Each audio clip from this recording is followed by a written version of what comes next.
Somebody told me in the comment section, I had to delete the comment because to me it's a brain dead comment. I already bought a brand new cool monitor for my PS5 Pro. Don't come at me with all that nerd stuff.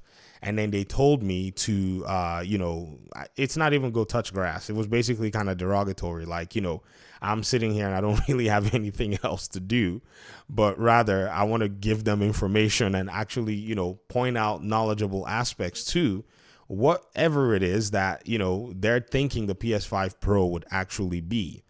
Apparently, it seems like in trying to help a lot of these PlayStation, a lot of these console aficionados and kind of, tune them on to, hey, man, if you're talking about the PlayStation 5 Pro and you're calling it an equivalent to a 4070, you really have to know what's going on. If you are not aware, what's going to happen is you're going to make yourself look like, I would say, a moron. And at the same time, you're going to eventually attract the heavy scrutiny that PC gamers actually apply upon hardware and its performance, because now you've invoked an RTX 4070, a $600 graphics card, and somehow you want to claim it to be a device that is equivalent to your PlayStation 5. The problem with that is the PlayStation 5 is now going to get heavy scrutiny and now will be compared to everything under the sun, and then data is going to eventually be dropped on your head. What are you going to do about it? In that regard, some of you have been pointing out in the comment section that a YouTuber named The Turks actually made a very detailed analysis on hardware that will be comparable to the PlayStation 5 itself and even comparable to the PS5 Pro if you were to look at the comparisons that were given by Mark Cerny and some of the things that he said about certain games. I was quite surprised about this new development because I've actually seen this YouTuber before a long time ago.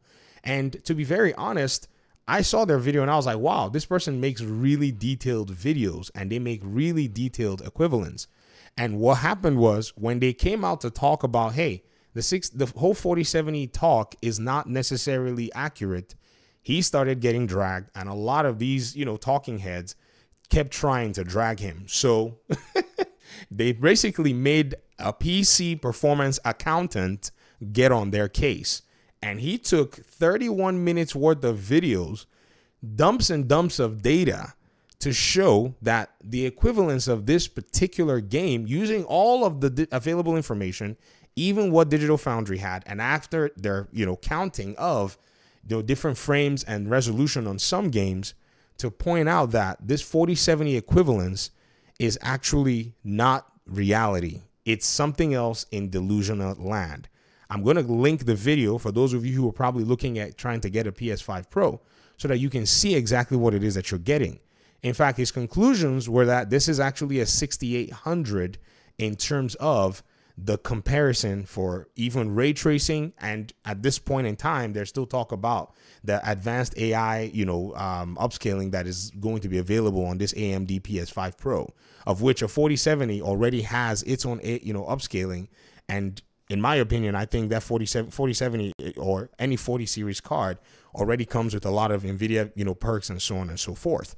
I think right now what we're seeing is, a lot of people who have not necessarily been, I don't know, I would say you've not been really exposed to what PC gaming is like. You're starting to see exactly what PC gaming can look like, especially from the side where scrutiny has always been the way people have approached PC gaming. You don't just take what the, manufacturer tells you, but on the side of this consoles, it seems like people are, still believing what PlayStation is saying.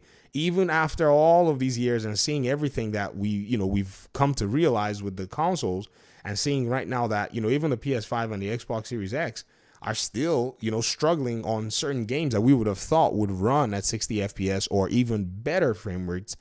We can't really get those.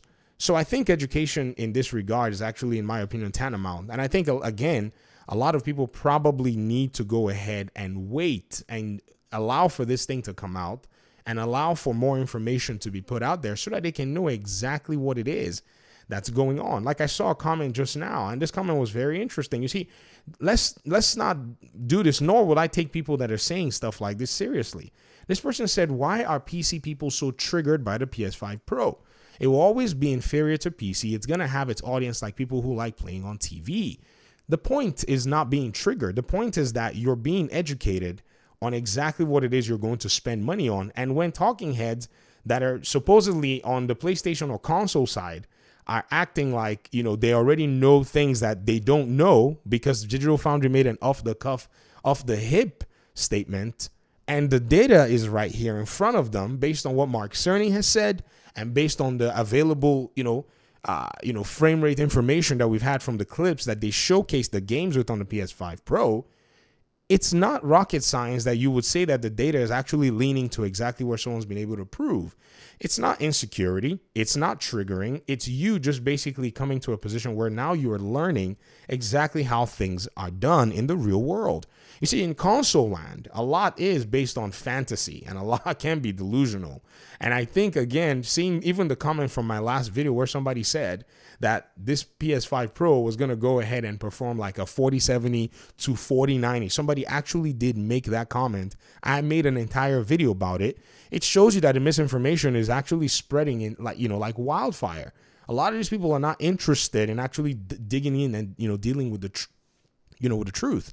They're only here to just basically push their, their beliefs, not knowing that, the data is as concrete, itself as concrete. Like, you cannot just fudge data and then expect to get away with it.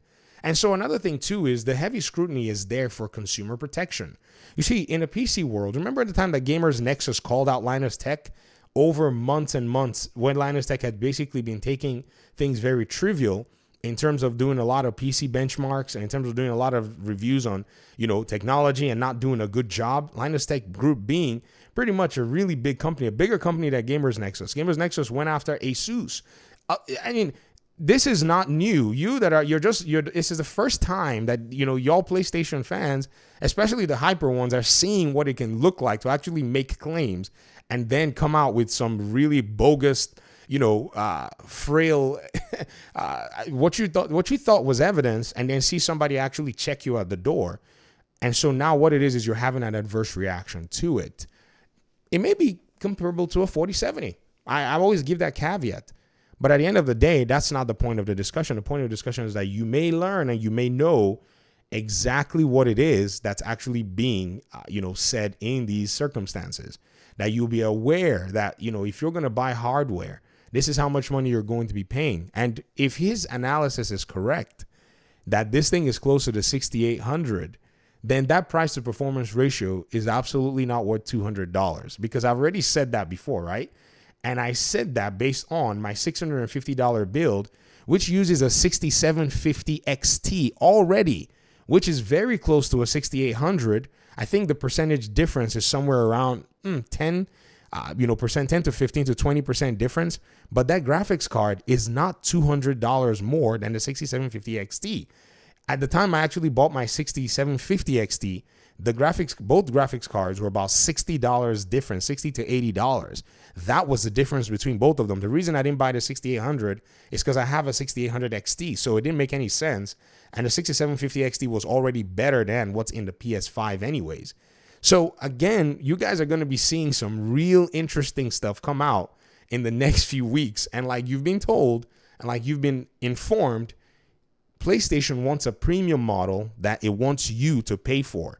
It's that premium model that it revealed in its leaks. Whenever the Insomniac documents leaked, yes, that's exactly what PlayStation is looking towards.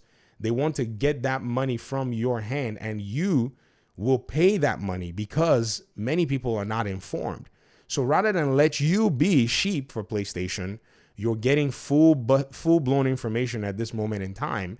And so you will now then act accordingly. If you love the premium model, go for it. It's your money. No one is on your case that it's not your money to spend. We're just telling you, you're running head on into what PlayStation wants you to run head on, seeing that they have not provided any value. They actually come out here and say, oh, Activision's value on Xbox's, gaming strategy is significantly valuable. It really is. Their subscription model, their capability to deliver, games on console and PC across the board, and even, cloud, is quite phenomenal. They don't have anything like it, so they're giving you that console to be able to make up money. They're not gonna sell that console. Doesn't seem like it's selling at a loss. But yet they want you to pay $200 extra plus a disk drive that is $80. And people on Twitter are telling you that this is a good deal. It's not. From a fine, if it's closer to 6,800, it is not a good deal. And that's pretty much what you're hearing. You can buy it if you want. No one is saying don't buy it. But the idea is this. Here's the data. What you're hearing from people is misconceptions.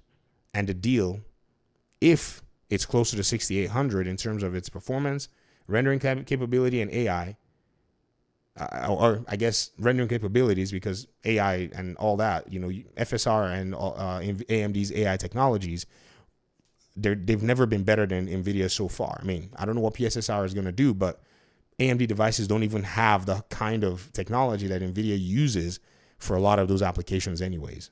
But I digress. Let me hear your thoughts in the comment section. Thanks so much for watching this video. Hopefully we'll talk pretty soon in another one. Peace out.